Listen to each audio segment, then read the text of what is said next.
Hello everyone, welcome back to our channel. This is me Sonia धामा।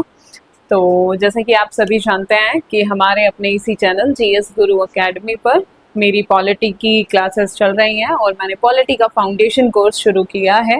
I hope आप सभी ने हमारे चैनल को सब्सक्राइब कर लिया होगा, और अगर आप हमारे चैनल पे नए हैं तो आप हमारे चैनल को सब्सक्राइब करें, लाइक करें, कमेंट करें और अपने दोस्तों के साथ शेयर करना बिल्कुल ना भूलें।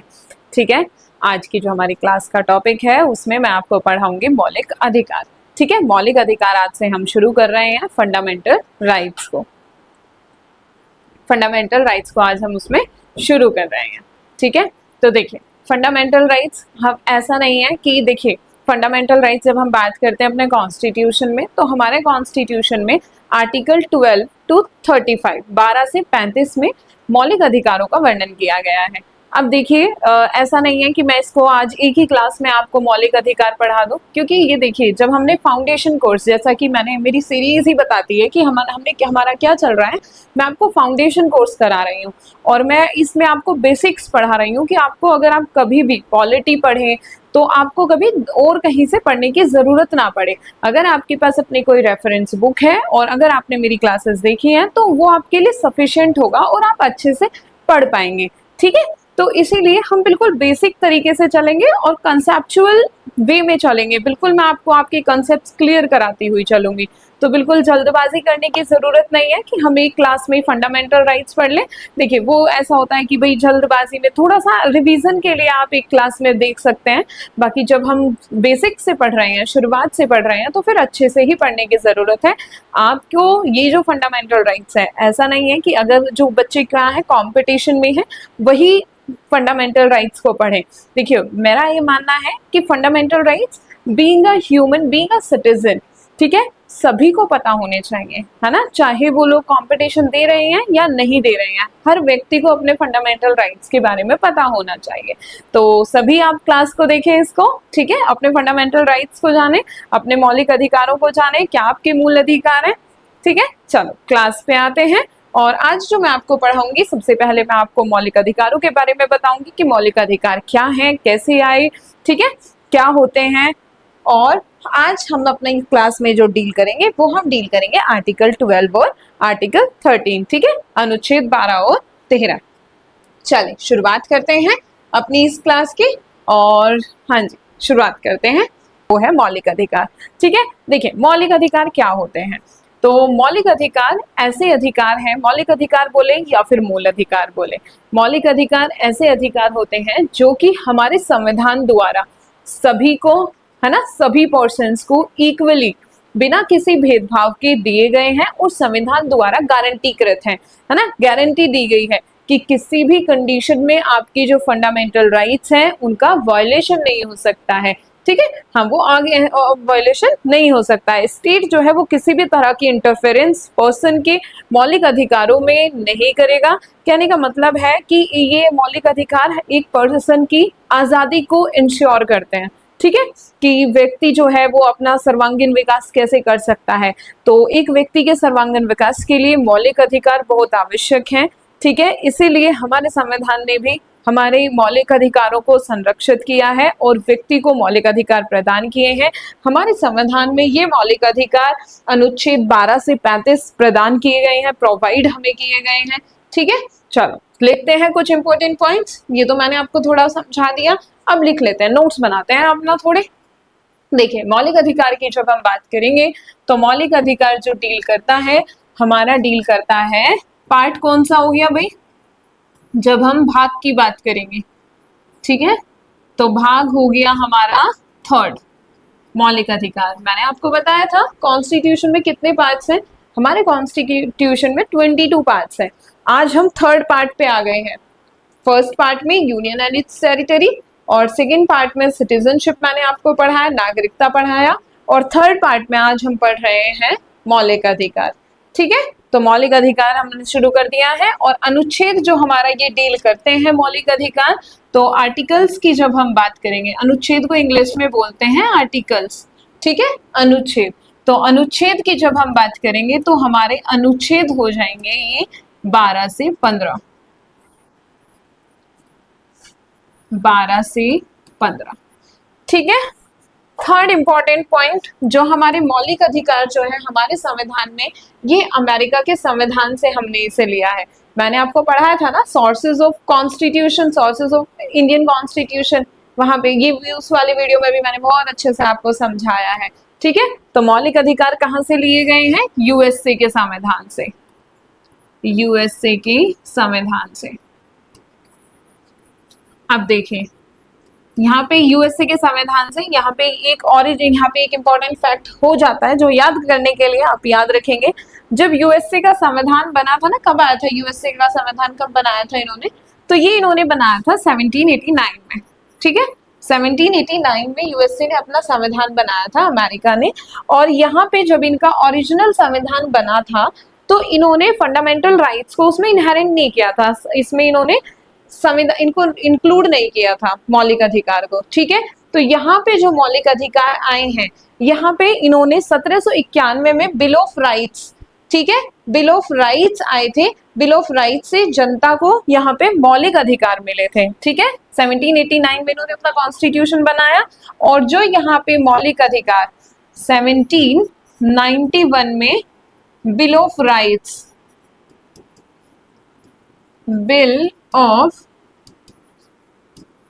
बिल ऑफ राइट्स इन्होंने जनता को दिए थे। ठीक है। बिल ऑफ राइट्स मिले जनता को, इन्हें ही क्या कहा गया? इन्हें ही कहा गया फंडामेंटल राइट्स। ठीक है। मौलिक अधिकार।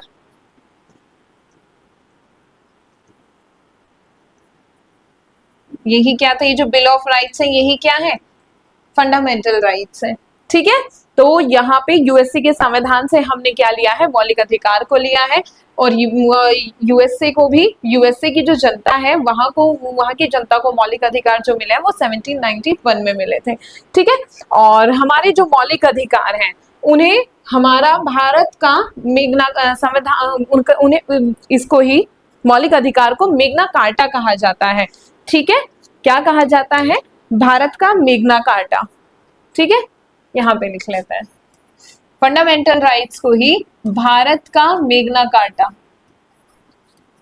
भारत का मेग्ना कार्टा, भारत का मेग्ना कार्टा कहा जाता है। अब यहीं पे ही देखिए, जब सबसे पहले फंडामेंटल राइट्स की बात होती है, मौलिक अधिकारों की बात होती है, तो मौलिक अधिकार जो सबसे पहले मिले थे वो 1215 में सबसे पहले। ठीक है। यहाँ पे लिख लेता है, सबसे पहले की जब हम बात करते हैं तो सबसे पहले ब्रिटेन की जनता को मिले थे। सबसे पहले ब्रिटेन को, ब्रिटेन की जनता को 1215 में मिले थे। ठीक है। 1215 में मिले थे मौलिक अधिकार। ओके। तो यहां पे ही अब देखिए, ठीक है, यहाँ पे सबसे पहले ब्रिटेन की जनता को 1215 में मौलिक अधिकार मिले थे और इन्होंने भी इन मौलिक अधिकारों को मेग्ना कार्टा कहा था। ठीक है। सबसे पहले ब्रिटेन की जनता को 1215 में, ऐसे चलो पूरा ही सेंटेंस लिख लेते हैं, मौलिक अधिकार मिले, मौलिक अधिकार मिले। ठीक है। और इन्हें क्या कहा जाता है? इनको भी मेग्ना कार्टा ही, इन्होंने क्या कहा था? मेग्ना कार्टा कहा था इन्हें, मेग्ना कार्टा। ठीक है। ये कुछ इंपॉर्टेंट फैक्ट्स हैं हमारे मौलिक अधिकार से संबंधित, आप इन्हें याद रखेंगे। अब देखिए, ये हो गया। अब हम बात करेंगे कि मौलिक अधिकार क्या है। ठीक है। मौलिक अधिकार क्या है? तो अगर मैं सिंपल आपको डेफिनेशन जो मैंने आपको समझाया ना अभी, तो अगर हम लिखना चाहें तो मौलिक अधिकार ऐसे अधिकार हैं जो कि हमारे संविधान द्वारा, जो कि संविधान द्वारा सभी व्यक्तियों को बिना किसी भेदभाव के गारंटीकृत है। ठीक है, प्रदान किए गए हैं। तो मौलिक अधिकार, मौलिक अधिकार या फिर मूल अधिकार बोले या फिर फंडामेंटल राइट बोले। ठीक है। मौलिक अधिकार को ही मैं अब हर जगह आगे जहां भी लिखूंगी ना मैं इसको FR लिखूंगी, आप समझ जाना, ठीक है, FR। तो मौलिक अधिकार क्या है? मौलिक अधिकार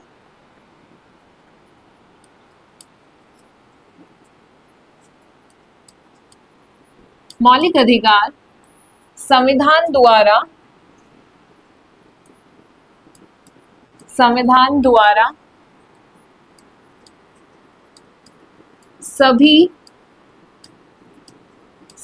द्वारा सभी व्यक्तियों को बिना भेदभाव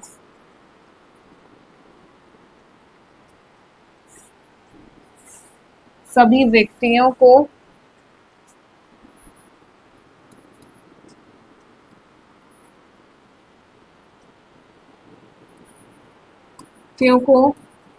बिना भेदभाव के प्रदान किए गए हैं और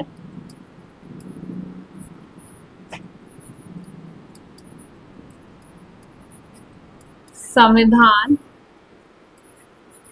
द्वारा गारंटीकृत। गारंटीकृत का मतलब है कि संविधान ने इनको गारंटी दी है, संविधान ने सुरक्षा प्रदान की है कि किसी भी स्थिति में व्यक्ति के जो मौलिक अधिकार हमने ये दिए हैं आपको 12 से 15, इन्हें वॉयलेट नहीं किया जाएगा, इनका उल्लंघन नहीं होगा, ठीक है। कंडीशन है, एक्सेप्शन है कि कुछ कंडीशंस में, जैसे कि इमरजेंसी के टाइम में व्यक्ति के मौलिक अधिकार को सस्पेंड किया जा सकता है, लेकिन उसमें भी आर्टिकल 20 और 21 को निलंबित नहीं किया जा सकता है, ठीक है। वो हम आगे पढ़ेंगे अच्छे से। तो मौलिक अधिकार की जब हम अगर डेफिनेशन की बात करें मूल अधिकारों की, तो मौलिक अधिकार क्या है? ऐसे अधिकार हैं जो कि संविधान द्वारा सभी व्यक्तियों को बिना भेदभाव के प्रदान किए गए हैं और संविधान द्वारा गारंटीकृत हैं, ठीक है। अब यहाँ पे अब देखें आप, क्या जरूरत क्या पड़ी, है ना, क्या जरूरत है मौलिक अधिकार को कि भाई हमने संविधान में इस तरह का हमें पोर्शन ऐड करना पड़ा।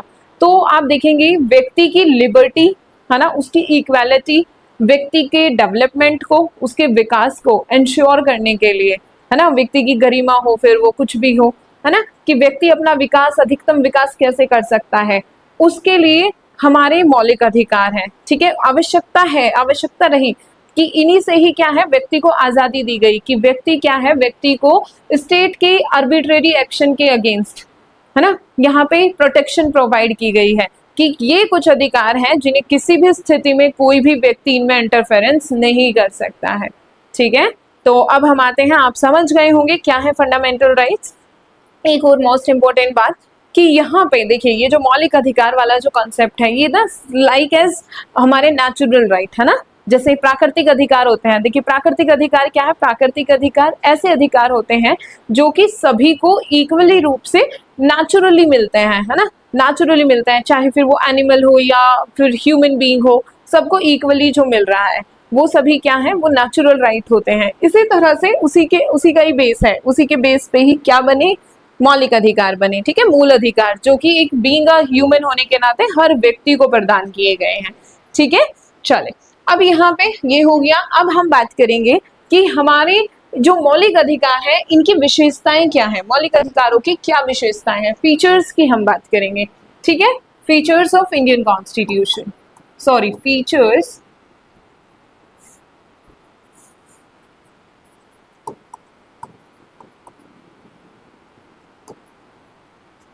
ऑफ फंडामेंटल राइट, विशेषताएं, ठीक है।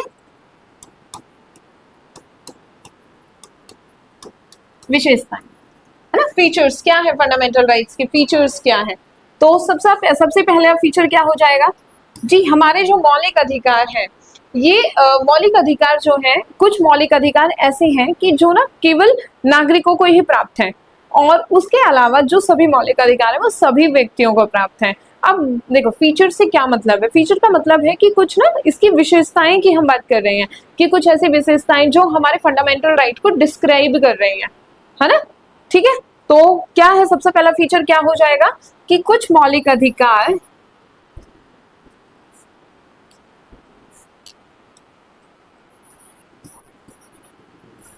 कुछ शॉर्ट में लिख दूं FR, ठीक है, FR लिख दिया है मैंने मौलिक अधिकार की जगह। कुछ मौलिक अधिकार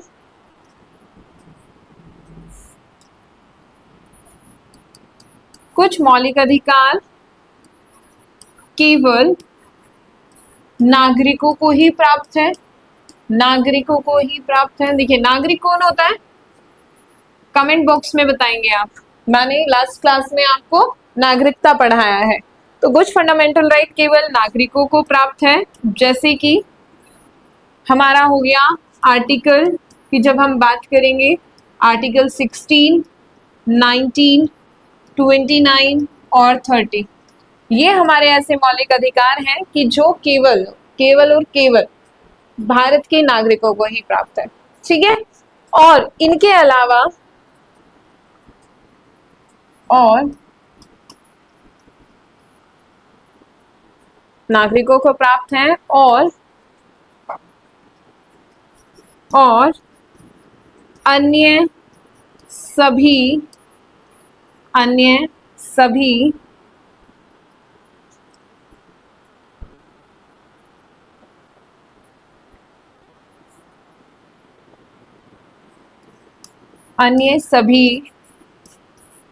लोगों को प्राप्त है, ठीक है। ये हमारी इसकी फर्स्ट विशेषता हो गई। अब यहाँ पे ठीक है, अब इंग्लिश वाले देखिए, इंग्लिश मीडियम वाले लिख लेंगे some fundamental rights are available only to citizens like article 16, 19, 29, 30, ठीक है, while others are to all persons, ठीक है। इस तरह से आप इसको लिख लेंगे। अब देखिए हिंदी और इंग्लिश में लिखना ना वो क्लास फिर बहुत लंबी हो जाएगी, ठीक है। तो मैं इंग्लिश में बोल देती हूँ और इतनी भारी भरकम हम हिंदी यूज नहीं कर रहे हैं कि बहुत भारी शब्द है कि जिन्हें जो इंग्लिश मीडियम वाले बच्चे हैं वो समझ नहीं पाएंगे। मैं कोशिश करती हूँ कि दोनों मीडियम को ही, मेरी जो क्लास है वो दोनों मीडियम के बच्चे ही पढ़ पाए अच्छे से और दोनों को ही अंडरस्टूड हो, ठीक है। और आई होप आपको समझ भी आ रहा होगा, ऐसी कोई प्रॉब्लम अभी आ नहीं रही होगी कि इंग्लिश मीडियम वालों को समझ नहीं आ रहा है या फिर हिंदी मीडियम वालों को समझ नहीं आ रहा है। अगर आपको ऐसी कोई मीडियम की दिक्कत है तो आप मुझे बताएं, मैं फिर इंग्लिश में भी लिख दिया करूंगी, ठीक है। चलें सेकंड उस पे बात करेंगे, सेकंड फीचर पे बात करेंगे। तो हमारा जो सेकंड फीचर है, तो क्या सेकंड फीचर क्या है कि हमारे जो मौलिक अधिकार है, ठीक है, मौलिक अधिकार जो है वो पूर्ण नहीं है। फंडामेंटल राइट पूर्ण मतलब एब्सोल्यूट नहीं है, पूर्ण नहीं है, परंतु वाद योग्य है, क्वालिफाइड है, वाद योग्य है। Fundamental rights are not absolute but qualified,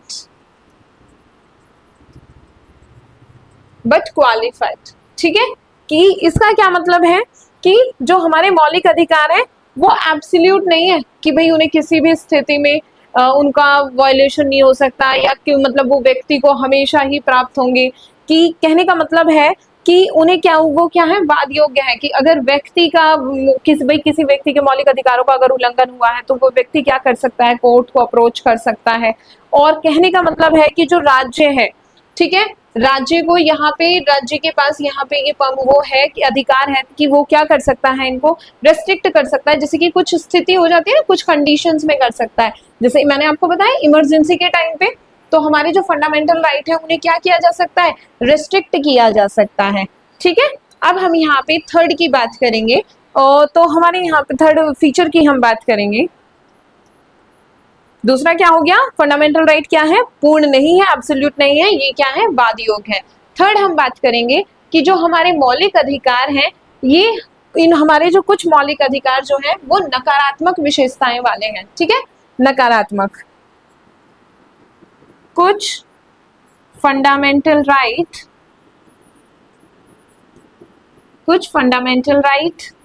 नकारात्मक विशेषताएं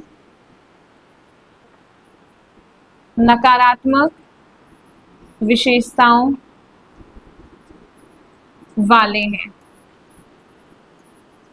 सम आर नेगेटिव इन कैरेक्टर, ठीक है, some are negative in nature. कहने का मतलब है यहाँ पे कि जैसे कि ऐसे बोलते हैं ना कि राज्य ये नहीं करेगा, राज्य ये नहीं करेगा, नहीं आया है उनमें, ठीक है, लेकिन उनका जो इम्पैक्ट है वो कैसा है, वो पॉजिटिव ही है, ठीक है। तो इसीलिए हम बोल रहे हैं कि जो मौलिक अधिकार हैं वो कैसे हैं, वो नेगेटिव कैरेक्टर अपने अंदर रखते हैं, नकारात्मक विशेषताएं वाले हैं, ठीक है। ओके, अब हम यहाँ पे अपने नेक्स्ट इस पे विशेषता पे आएंगे और हम यहाँ पे हमारा नेक्स्ट फीचर की हम बात करेंगे। नेक्स्ट फीचर में आप यहाँ पे लिखेंगे कि जो मौलिक अधिकार है, ठीक है, फंडामेंटल राइट क्या है, फंडामेंटल राइट हमारे न्यायोचित हैं। न्यायोचित, न्यायोचित का मतलब है जस्टिसिएबल है, न्यायोचित है।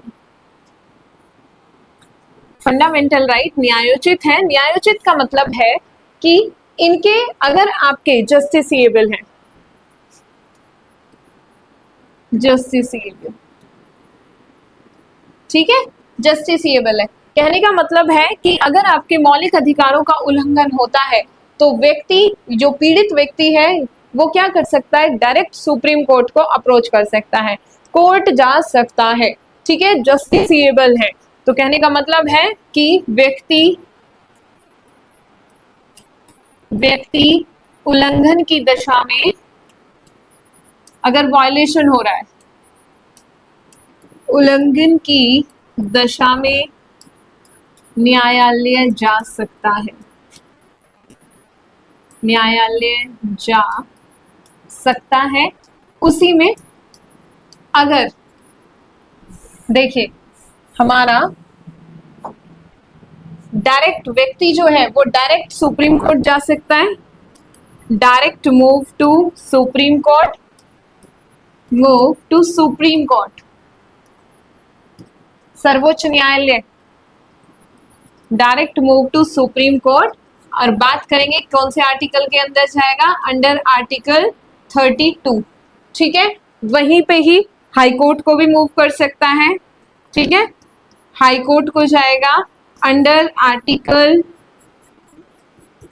226,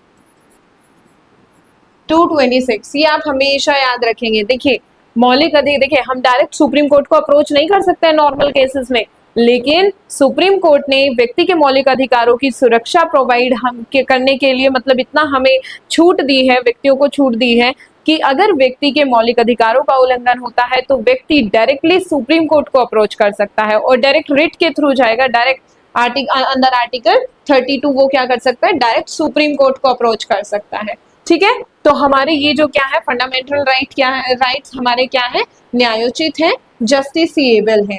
ओके, अब हम यहाँ पे नेक्स्ट हम यहाँ पे और इस तरह से हमारा जो सुप्रीम कोर्ट है वो हमें क्या देता है, हमारे फंडामेंटल राइट्स को गारंटी प्रदान करता है, ठीक है।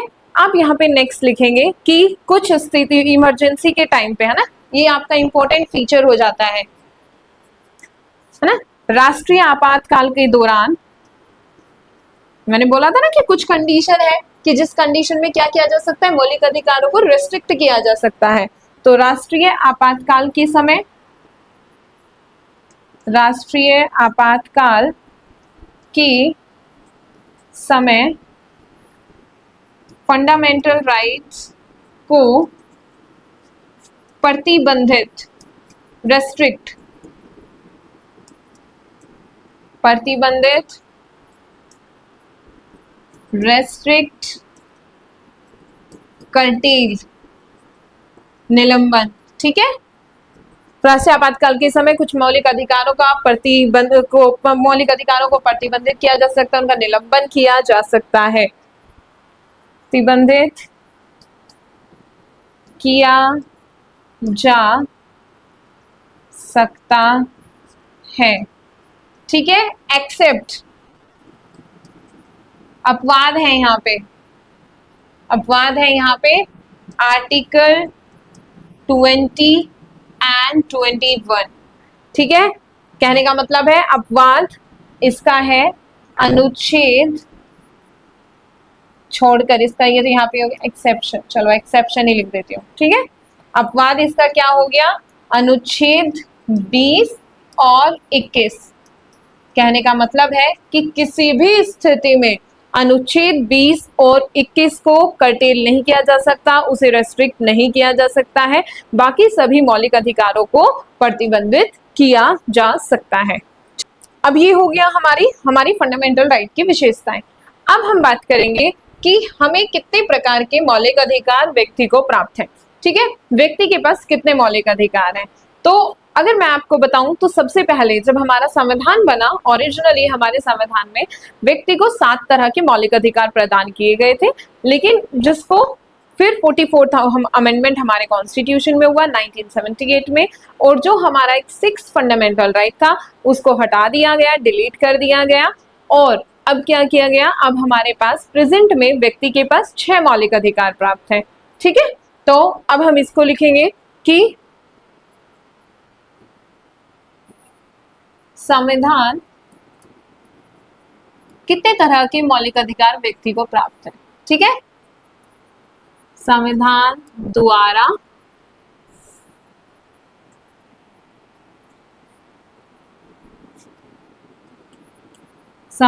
द्वारा व्यक्ति को प्राप्त मूल अधिकार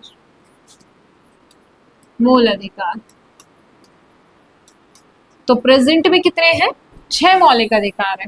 ठीक है, कितने मौलिक अधिकार है, 6 फंडामेंटल राइट्स व्यक्ति के पास है। तो फर्स्ट कौन सा है, फर्स्ट यहाँ पे है समानता का अधिकार, समानता का अधिकार,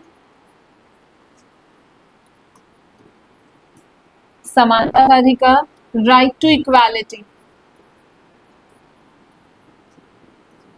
right to equality, right to equality जब हम बात करेंगे आर्टिकल 14 से 18, ठीक है, अनुच्छेद 14 से 18। सेकेंड, स्वतंत्रता का अधिकार, स्वतंत्रता का अधिकार, स्वतंत्रता का अधिकार, right to freedom, right to freedom. और इसकी जब हम बात करेंगे तो ये हमारे हो जाएंगे आर्टिकल 19 टू 22, ठीक है, अनुच्छेद 19 से 22। तीसरा जो मौलिक अधिकार हमें प्राप्त है वो है शोषण के विरुद्ध अधिकार, शोषण के विरुद्ध अधिकार, ठीक है, right against exploitation, right against exploitation. जब हम इसके अनुच्छेद की बात करेंगे तो ये अनुच्छेद है हमारे पास आर्टिकल 23 एंड 24, ठीक है, अनुच्छेद 23 और 24। जब हम फोर्थ बात करेंगे तो फोर्थ हमारे पास फंडामेंटल राइट है धार्मिक स्वतंत्रता का अधिकार, धार्मिक स्वतंत्रता का अधिकार, ठीक है, आप इसको लिख लेंगे सेम एज इट इज। धार्मिक स्वतंत्रता का अधिकार, right to freedom of religion, right to freedom of religion, right to freedom of religion, धर्म की स्वतंत्रता का अधिकार कि कोई व्यक्ति जो चाहे वो धर्म अपना सकता है। देखिए जैसा उस अपना सकता है, freedom of, right to freedom of religion. अनुच्छेद की जब हम बात करेंगे तो हमारा यहाँ पे अनुच्छेद हो जाएगा अनुच्छेद 25 टू 28, 25 से 28।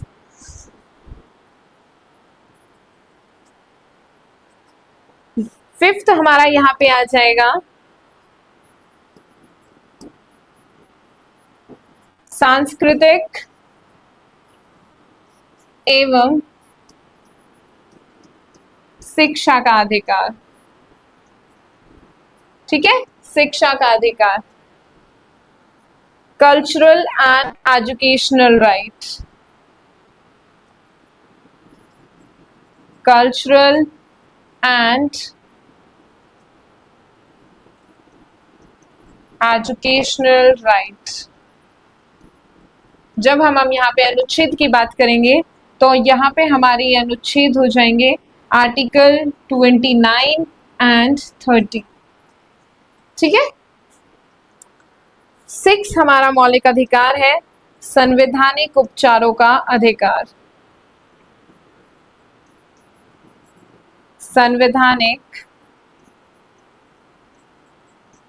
उपचारों का अधिकार।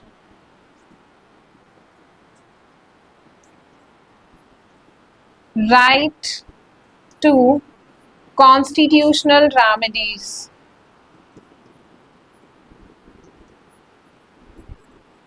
Constitutional remedies, constitutional remedies. और यहाँ पे हमारा जो अनुच्छेद है वो अनुच्छेद हमारा हो जाएगा 32, ठीक है, अनुच्छेद 32। अब देखिए व्यक्ति को कितने तरह के हमारे प्रेजेंट में कॉन्स्टिट्यूशन में 6 मौलिक अधिकार है, ठीक है। प्रेजेंट की जब मैं बात करती हूँ, मूल रूप से संविधान में मूल रूप से ओरिजिनली व्यक्ति को 7 फंडामेंटल राइट थे, ठीक है। जो 7th फंडामेंटल राइट था, कहने का मतलब है, मतलब वैसे तो वो 6 था, ठीक है, यहाँ पे इसकी जगह था, वो यहाँ पे था 5th के बाद 6th, यहाँ पे जो हमारा आता था वो आता था हमारा संपत्ति का अधिकार, और संवैधानिक उपचारों का अधिकार हमारा 7th होता था, ठीक है। तो उसको हटा दिया गया है। जो हमारा कौन सा मौलिक अधिकार है, मूल रूप से 7 थे, और राइट टू प्रॉपर्टी को, राइट टू प्रॉपर्टी, संपत्ति के अधिकार को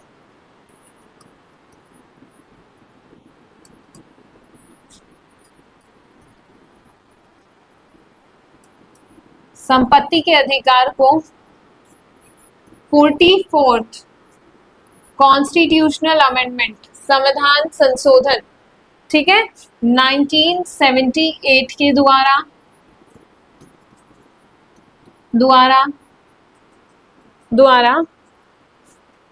हटा दिया गया, मौलिक अधिकार की कैटेगरी से हटा दिया गया, ठीक है, हटा दिया गया, और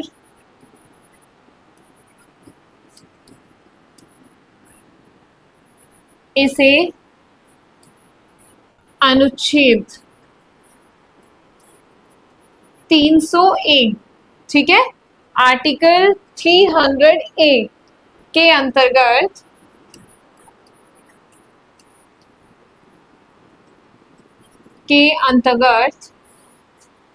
कानूनी अधिकार बना दिया गया है, ठीक है, कानूनी अधिकार,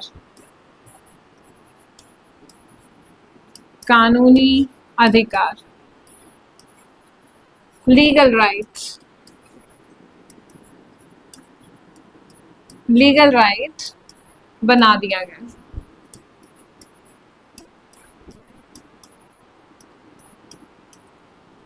ठीक है। तो आप ये याद रखेंगे, आप इसको ना नोट बना के लिख लें, नोट करके लिखेंगे, इसको नोट में लिखेंगे। और कभी भी आपसे कहीं भी पूछा जाए कि व्यक्ति को कितने मौलिक अधिकार प्राप्त हैं, तो व्यक्ति के पास कितने मौलिक अधिकार है, 6 मौलिक अधिकार है, ठीक है। 7 कभी भी नहीं लिखना है, गलत आपका आंसर हो जाएगा। 6 मौलिक अधिकार होते हैं, कौन कौन से जी, समानता का अधिकार, स्वतंत्रता का अधिकार, शोषण के विरुद्ध अधिकार, धार्मिक स्वतंत्रता का अधिकार, सांस्कृतिक एवं शिक्षा का अधिकार, संवैधानिक उपचारों का अधिकार, ठीक है। और जो हमारा जी 7th, मूल रूप से जो हमारा संविधान में 7 प्रकार के मौलिक अधिकार हमें दिए गए थे, उनमें से जो 7th था, जो हमारा 6th था मौलिक अधिकार, वो था हमारा राइट टू प्रॉपर्टी, संपत्ति का अधिकार,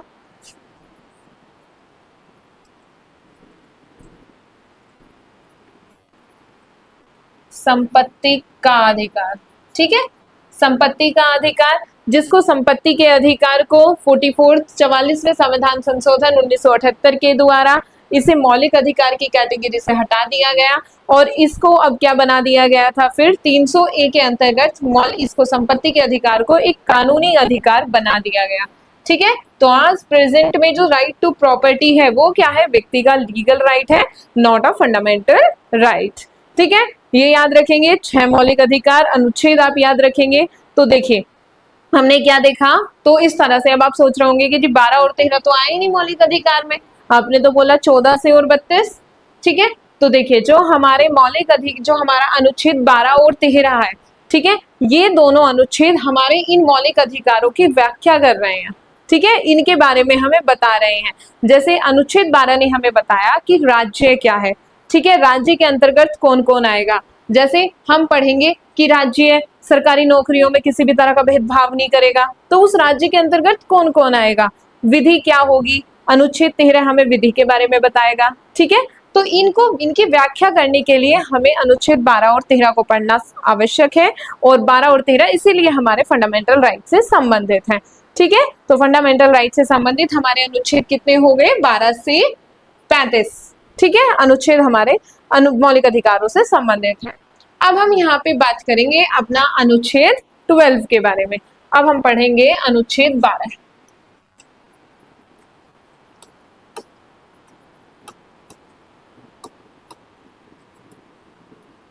अनुच्छेद 12, ठीक है, अनुच्छेद 12 में क्या दिया गया है, अनुच्छेद 12 में स्टेट की डेफिनेशन हमें प्रोवाइड की गई है। अनुच्छेद 12 में स्टेट की डेफिनेशन,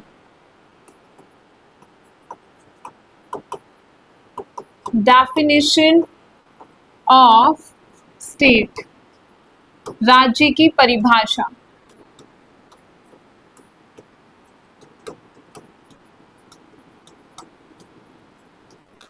राज्य की परिभाषा, ठीक है। तो राज्य के अंतर्गत क्या क्या आएगा ये हमें हमारा अनुच्छेद 12 बताता है। तो अनुच्छेद 12 ने हमें क्या बताया, सबसे पहले अनुच्छेद 12 ने बताया कि राज्य के अंतर्गत भारत सरकार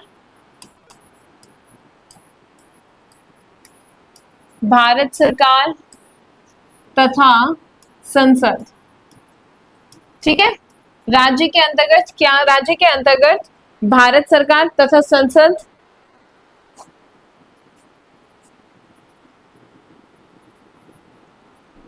इंग्लिश में भी लिख ही लेते हैं तो ये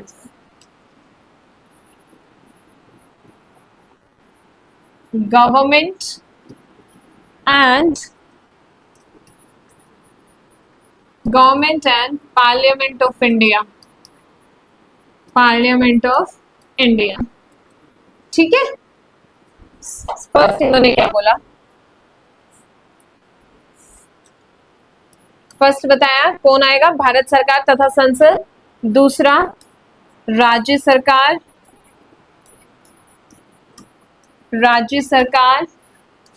तथा विधानमंडल, ठीक है, विधानमंडल। इंग्लिश मीडियम वाले इंग्लिश में लिख लेंगे, government and legislature of state. Third में इन्होंने बताया राज्य सरकार तथा विधानमंडल आगे। थर्ड में बताया अन्य स्थानीय निकाय, अन्य नहीं सभी स्थानीय निकाय, सभी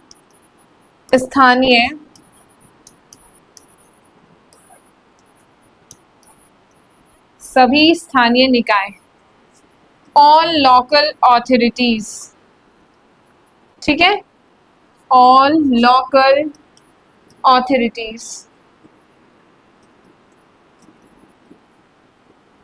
फोर्थ में बताया कि सभी स्थानीय निकाय हो गए, इसका यहाँ पे एग्जाम्पल जैसे कि कौन कौन आएंगे सभी स्थानीय निकाय में, जैसे पंचायत, एग्जाम्पल में पंचायत हो गई आपकी, नगर पालिका हो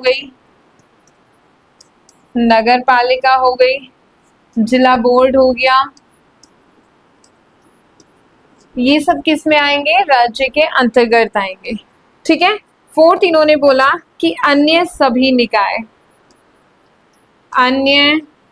सभी निकाय, ये तो वो निकाय हो गए जो इन्होंने इलाबोरेट कर दिया, बता दिया कि भाई ये क्या है, ये स्टेट के अंदर आएंगे। लेकिन इन सभी के अलावा अगर कुछ बचता है तो वो किस में आ जाएगा, अदर ऑथोरिटीज में, ठीक है, अन्य सभी निकाय में। ओके, अब यहाँ पे जब हम बात करेंगे other authorities, other authorities, other authorities को मैं आपको अभी थोड़ा एक्सप्लेन करूंगी। अदर ऑथोरिटीज देखिए, तो उसको समझते हैं सबसे पहले कि अनुच्छेद ने हमें क्या बताया। अनुच्छेद ने हमें बताया कि राज्य के अंतर्गत भारत सरकार आएगी और संसद आएगी। भारत सरकार भी, सरकार के अंदर जितने भी मंत्रीगण हो गए, मंत्री हो गए, जैसे पीएम हो गया, सीएम हो गए, ये सब क्या है, राज्य के अंतर्गत आएंगे, ठीक है। इसी तरह से जो राज्य में राज्य सरकार है और विधानमंडल होगा, उनके सदस्य हो गए, ये सब किस में आएंगे, राज्य के अंतर्गत आएंगे। सभी स्थानीय निकाय जितने भी क्या है, लोकल ऑथोरिटीज हैं, वो सभी किस में आएंगी, राज्य के अंतर्गत आएंगी। लोकल ऑथोरिटीज क्या हो गई, जैसे कि आपकी पंचायत हो गई, म्युनिसिपैलिटीज हो गई, जिला बोर्ड आपके हो गए, ठीक है। फोर्थ यहाँ पे बोला अन्य सभी निकाय, ठीक है, अन्य सभी निकाय। अब ये वाला जो इन्होंने पॉइंट बोला ना, तो ये इंक्लूसिव है अपने आप में, है ना। ये क्या करता है, और भी ऑथोरिटीज को जो यहाँ पे फॉल नहीं कर पा रही हैं ऊपर की 3 कैटेगरीज में, वो अपने अंदर इंक्लूड करेंगे। जैसे कि टाइम टाइम पे क्वेश्चन उठते रहते हैं, उठे, इसके बाद क्वेश्चन उठा कि भाई क्या ओएनजीसी जो है वो ओएनजीसी हो गया, ओएनजीसी क्या राज्य के अंतर्गत आता है। तो यहाँ पे केस लो आया, केस हुआ, केस लो यहाँ पे लैंडमार्क जजमेंट आया सुप्रीम कोर्ट का, और सुप्रीम कोर्ट ने हेल्ड किया कि ये ओएनजीसी किस में आता है, स्टेट में आता है।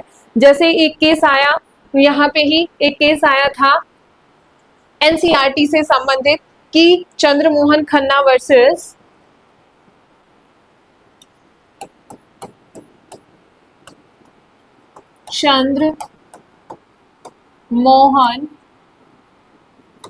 चंद्रमोहन खन्ना बनाम मतलब, ठीक है, वर्सेस एनसीईआरटी।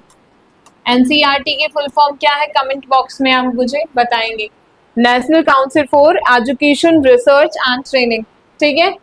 तो इसमें केस उठा, इसमें इस केस में ये क्वेश्चन उठा कि क्या जो एनसीईआरटी है वो स्टेट के अंदर आता है। तो यहाँ पे सुप्रीम कोर्ट ने हेल्ड किया कि जो एनसीईआरटी है वो स्टेट के अंदर नहीं आता है, स्टेट के अंदर नहीं आता है, अंदर नहीं आता है, ठीक है। अब भाई ये जो पैमाने इनके थे कि किस पैमाने की क्या, किन किन बातों को ये ध्यान रखेंगे स्टेट के अंदर आने के लिए, ठीक है। वो सुप्रीम कोर्ट का आप देख उठाना, जब आप हमें इसके अपना केस लो आप देखेंगे तो हमें तो क्या है, यहाँ पे क्या है, जब आप कंपटीशन की बात करेंगे तो कंपटीशन में डायरेक्टली पूछ लिया जाएगा क्या एनसीईआरटी स्टेट के अंदर आता है। बीसीसीआई को पूछ लेते हैं तो बीसीसीआई भी स्टेट के अंदर नहीं आता है। अगर मैं आपको सिंपल भाषा में बताऊं तो स्टेट के अंदर कौन कौन आया, ठीक है। देखिए स्टेट के अंदर कौन कौन आया, जैसे इन्होंने बोला कि स्टेट के अंदर भारत सरकार हो गया, संसद हो गई, राज्य सरकार हो गई, विधानमंडल हो गई, लोकल ऑथोरिटीज हो गई और अन्य अदर ऑथोरिटीज हो गई हैं। तो वो सभी स्टेट के अंदर आ रही हैं। अब इसमें कौन कौन आ सकते हैं, तो वो सभी संस्थाएं जो क्या कर रही हैं, लॉ मेकिंग कर रही हैं या फिर लॉ को एग्जीक्यूट करा रही हैं, ठीक है, रूल एंड रेगुलेशन को एग्जीक्यूट करा रही हैं, वो सभी स्टेट के अंदर आ रही हैं, ठीक है। तो कहने का मतलब है जैसे सरकारी ऑफिसर भी आपका कोई भी हो गया, पुलिस स्टेशन हो गया, पुलिस ऑफिसर हो गया, ये सभी क्या है, स्टेट के अंदर आते हैं, ठीक है। इतनी आपको क्लैरिटी अब हो गई होगी कि स्टेट के अंदर क्या क्या आ रहा है। तो वो सभी संस्थाएं, है ना, वो सभी पर्सन जो कि क्या करते हैं, लॉ मेकिंग कर रहे हैं, है ना, अंडर गवर्नमेंट काम कर रहे हैं, पार्लियामेंट के अंदर हैं, ठीक है, वो और लोगों क्या कर रहे हैं, रूल एंड रेगुलेशन को एग्जीक्यूट करा रहे हैं, वो सभी स्टेट के अंदर हैं। आप मुझे कमेंट बॉक्स में बताएंगे कि स्टेट के अंदर कौन कौन है। कम से भी कम आप पांच या 6 ऑथोरिटीज, मिनिमम 5 आप लिखेंगे सभी कि स्टेट के अंदर क्या क्या आता है। ओके, अब यहाँ पे ही अन्य ऑथोरिटीज का मैंने आपको ये बताया, चंद्रमोहन खन्ना का केस, यहीं पे ही फिर क्वेश्चन उठता है, एक इंपॉर्टेंट केस है यहाँ पे, और क्वेश्चन उठता है कि क्या जो जुडिशरी है, न्यायपालिका, ठीक है, ठीक है, कि क्या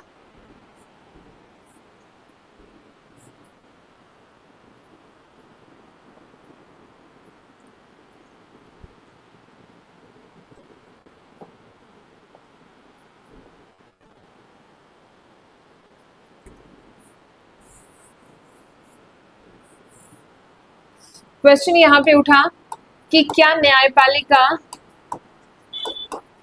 न्यायपालिका जुडिशियरी, ठीक है, कि क्या न्यायपालिका राज्य के अंतर्गत है, राज्य के अंतर्गत है, अंतर्गत है।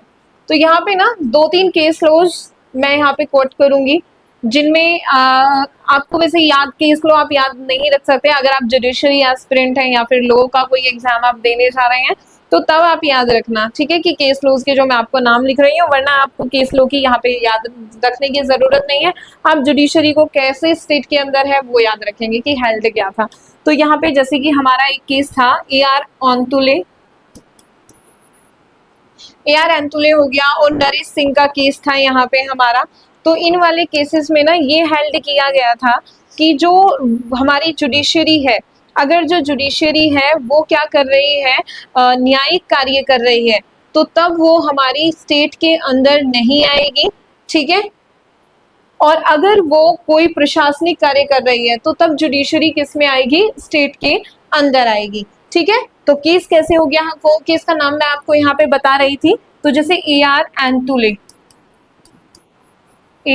एंतुले का केस था यहाँ पे, एक हमारा AR Antulay versus state of, sorry यहाँ पे ये थे हमारे AR एंतुले वर्सेस RS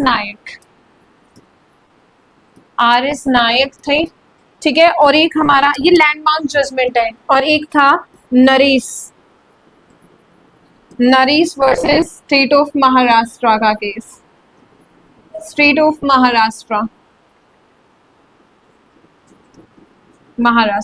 तो यहाँ पे इन दोनों केसेस में ही ये बात हुई थी, यहाँ पे ये डिसीजन यहाँ पे दिया गया था, ये क्रक्स यहाँ पे निकल के आया था कि अगर जो न्यायपालिका है, जो जुडिशियरी है, ठीक है, न्यायपालिका जुडिशरी जब क्या कर रही है, जुडिशियल वर्क कर रही है,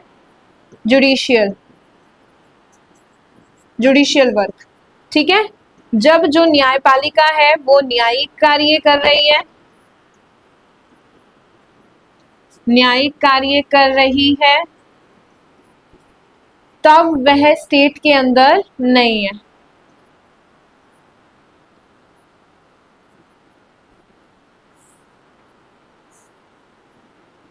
तब वह नॉट अंडर स्टेट, ठीक है। जब जुडिशरी क्या कर रही है, न्यायिक कार्य कर रही है, तो जो न्यायपालिका है वो जो स्टेट के अंदर नहीं आएगी। और अगर जो जुडिशरी है वो एडमिनिस्ट्रेटिव वर्क कर रही है, ठीक है, प्रशासनिक कार्य, एडमिनिस्ट्रेटिव वर्क, प्रशासनिक कार्य कर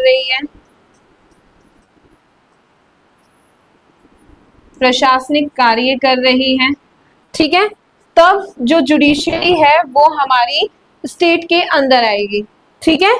एडमिनिस्ट्रेटिव वर्क कर रही है तो कम्स अंडर स्टेट।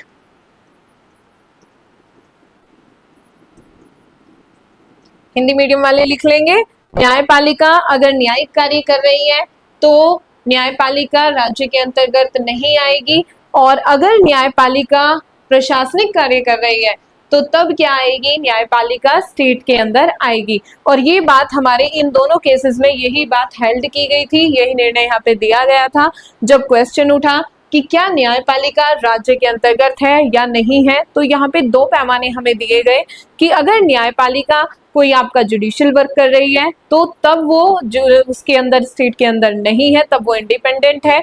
और अगर वो एडमिनिस्ट्रेटिव वर्क कर रही है, कोई प्रशासनिक कार्य कर रही है, तब वो स्टेट के अंदर आएगी, ठीक है। तो आई होप आप अनुच्छेद 12 को अच्छे से समझ गए होंगे कि आर्टिकल 12 क्या है।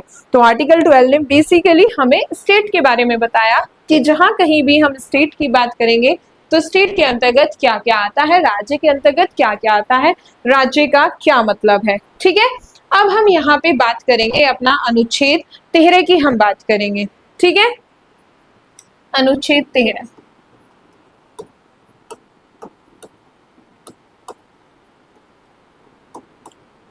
अनुच्छेद 13 आर्टिकल 13, तो आर्टिकल 13 जो है वो बेसिकली हमें लॉ के बारे में बताता है।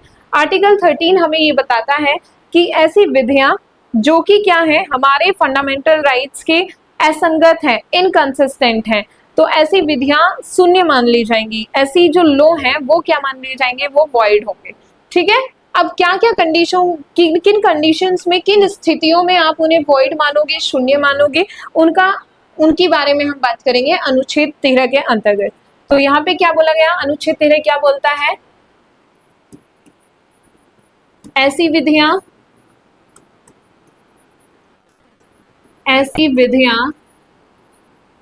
जो मौलिक अधिकारों के, ऐसी विधियां जो मौलिक अधिकारों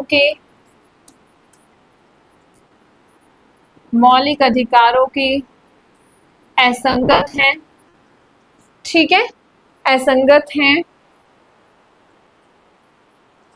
विधियां जो मौलिक अधिकारों के असंगत हैं, वे शून्य मान ली जाएंगी।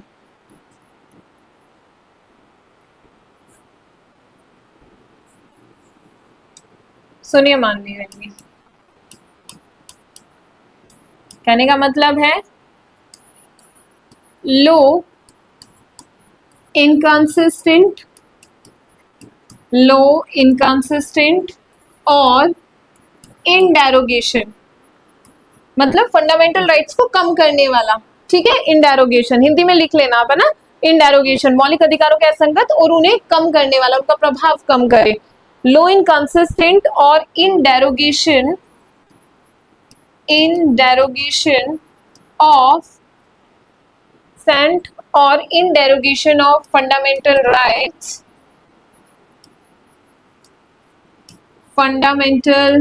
राइट्स,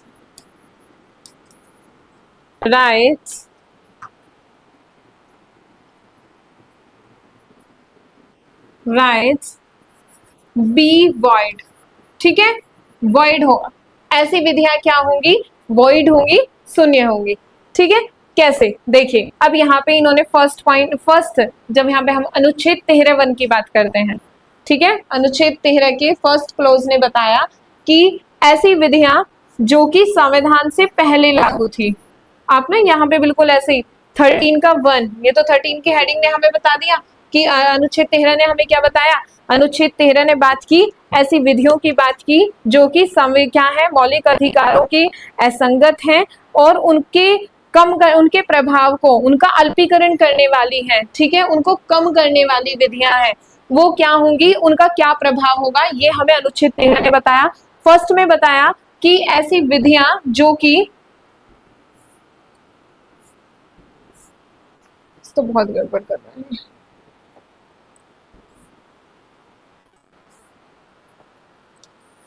13 ने हमें बताया कि ऐसी विधियां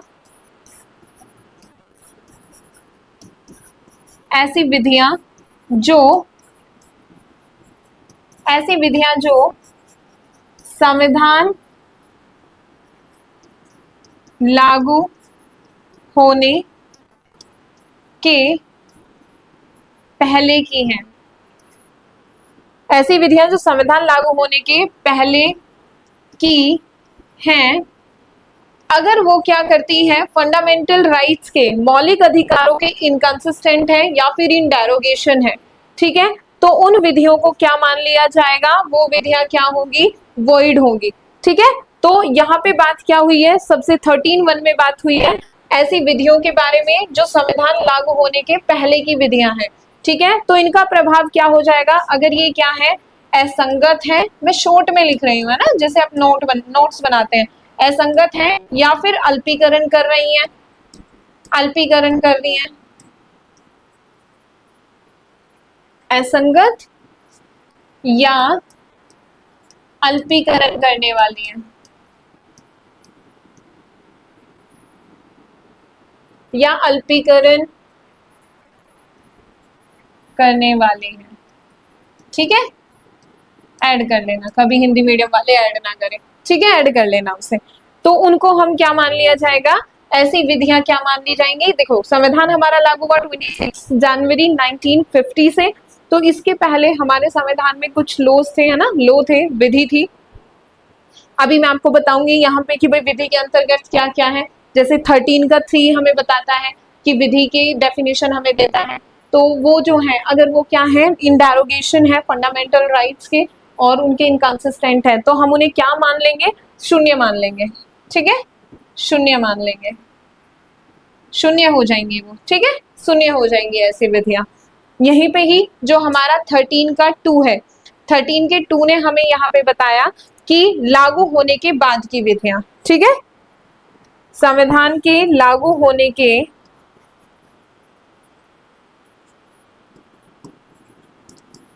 संविधान के लागू होने के बाद की विधियां, बाद की विधियां। ठीक है, बाद की विधियां।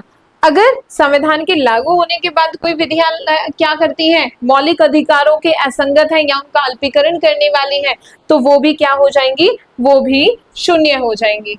ठीक है, असंगत है या फिर अल्पीकरण करती है, किसका, फंडामेंटल राइट्स का, एफआर का। ठीक है, तो वो क्या हो जाएंगी, वॉइड हो जाएंगी। ओके, ये हो गया हमारा 13.2। 13.3 ने क्या बात कही, 13.3 ने लॉ को बताया, विधि की परिभाषा दी। ठीक है, विधि की परिभाषा दी, विधि की परिभाषा दी कि विधि अपने अंदर क्या क्या इंक्लूड करती है, विधि को हम क्या, विधि क्या किसके विधि को हम किसको हम विधि कहेंगे। ठीक है, तो इन्होंने क्या बोला, विधि के अंतर्गत क्या क्या आएगा, तो विधि के अंतर्गत सभी अधिनियम, कहने का मतलब है कि जो भी लेजिस्लेचर, है ना, जो भी लेजिस्लेचर कोई कानून बनाता है, अधिनियम बनाता है, वो सभी किस में आएगा, विधि के अंतर्गत आएगा। अधिनियम हो गया, नियम हो गए, रेगुलेशन हो गए, है ना, रूल रेगुलेशन बायलॉज हो गए हैं।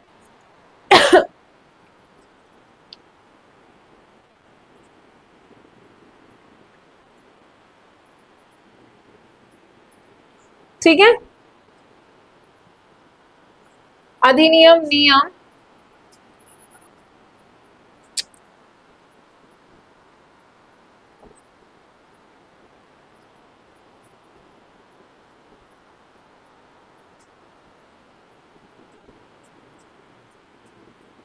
ठीक है, अधिनियम, नियम, आदेश, विनियम, विनियम, अध्यादेश, अध्यादेश, रूढ़ी, प्रथा, है ना, ये सभी क्या आएंगे, ये सभी विधि के अंतर्गत आएंगे। ठीक है, यहाँ पे इन्होंने ये बता दिया हमें, कोई भी अधिनियम हो गया, नियम हो गया, आदेश हो गया, विनियम हो गया, अध्यादेश हो गया, रूढ़ी, प्रथा, ये सभी क्या है, विधि के अंतर्गत आएगी। तो बेसिकली 13 के 3 ने क्या दी, हमें विधि की परिभाषा दी। अब 13.4 ने हमें क्या बताया, 13.4 ने बोला कि जो संविधान संशोधन हम करते हैं, ठीक है, संविधान संशोधन कहाँ होता है, अनुच्छेद 368 के तहत किया जाता है। संविधान संशोधन, संविधान संशोधन को मूल अधिकारों के संबंध में, है ना, फंडामेंटल राइट्स के संबंध में, मूल अधिकारों के संदर्भ में विधि नहीं माना जाएगा, विधि नहीं माना जाएगा। अब देखिए, कहने का मतलब है यहाँ पे क्या किया, हमारे जो संविधान निर्माता थे उन्होंने क्या किया यहाँ पे, कि हमने क्या बोला, 13.1 में हमने बोला कि 13 ही हमारा क्या बोलता है, 13 हमारा बात करता है ऐसी विधियों के बारे में बात करता है जो कि मौलिक अधिकारों के क्या है, इनकंसिस्टेंट है और या फिर इन डेरोगेशन है। ठीक है, या तो मौलिक अधिकारों को अल्पीकरण करने वाली है, उनके असंगत है, तो इस सभी प्रकार की ऐसी विधियां क्या मान ली जाएंगी, शून्य मान ली जाएंगी। उनमें इन्होंने बताया कि कैसी विधियां हो, या तो कोई ऐसी विधियां ऐसी हैं कि जो हमारे संविधान के लागू होने से पहले की हैं या संविधान के बाद की विधियां हैं। अगर वो हमारे फंडामेंटल राइट्स के इनकंसिस्टेंट है या फिर इन डेरोगेशन है तो वो सभी वॉइड हो जाएंगी।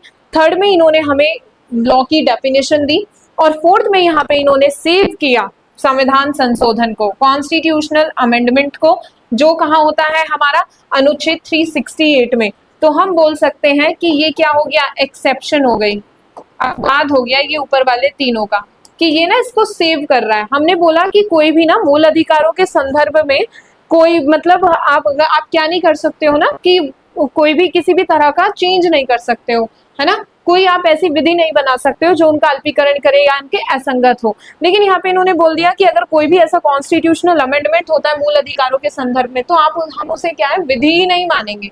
ठीक है, तो यहाँ पे एक केस आता है केशवानंद भारती का केस। ठीक है,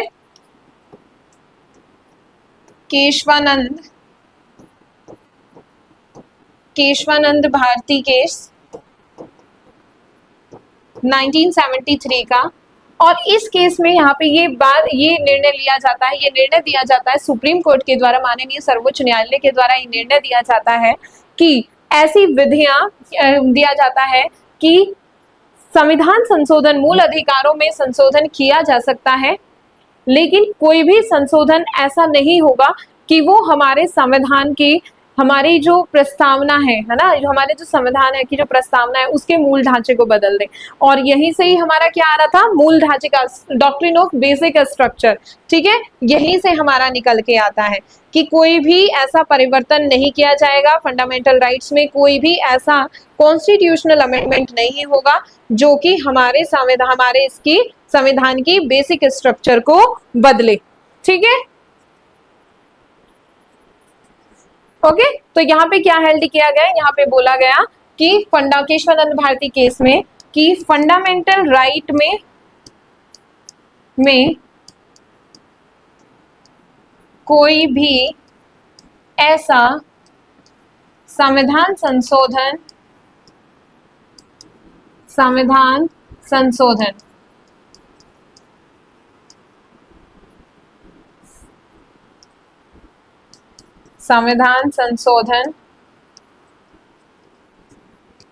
नहीं होगा जो बेसिक स्ट्रक्चर को बदले। ठीक है, जो कि बेसिक स्ट्रक्चर, मूल ढांचे को बदले। हिंदी में लिख लेंगे इसे, बेसिक स्ट्रक्चर को क्या बोलते हैं, मूल ढांचे को। ठीक है, बेसिक स्ट्रक्चर को बदले। तो इस तरह से यहाँ पे जो आर्टिकल 368 में, ठीक है, जो संविधान संशोधन होता है उसको क्या नहीं माना गया, विधि नहीं माना गया। ठीक है, आर्टिकल 368 में जो हमारा संविधान संशोधन होता है, ठीक है, जो हमारा संविधान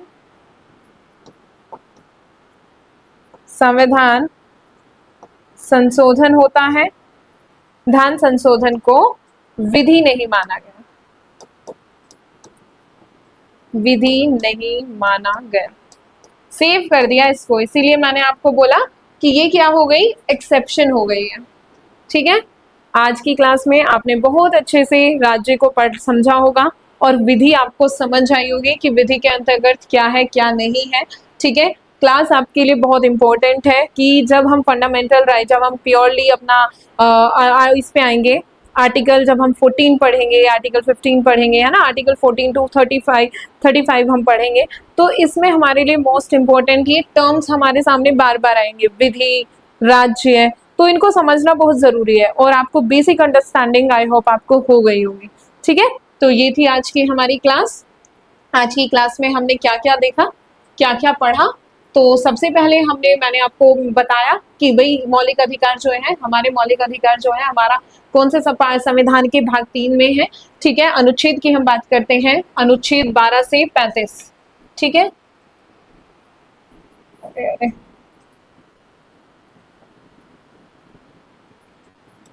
अनुच्छेद 12 से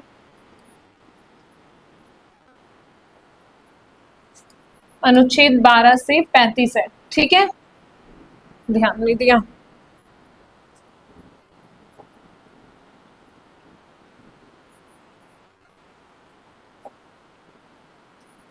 ट्वेल्व टू 35, ठीक है।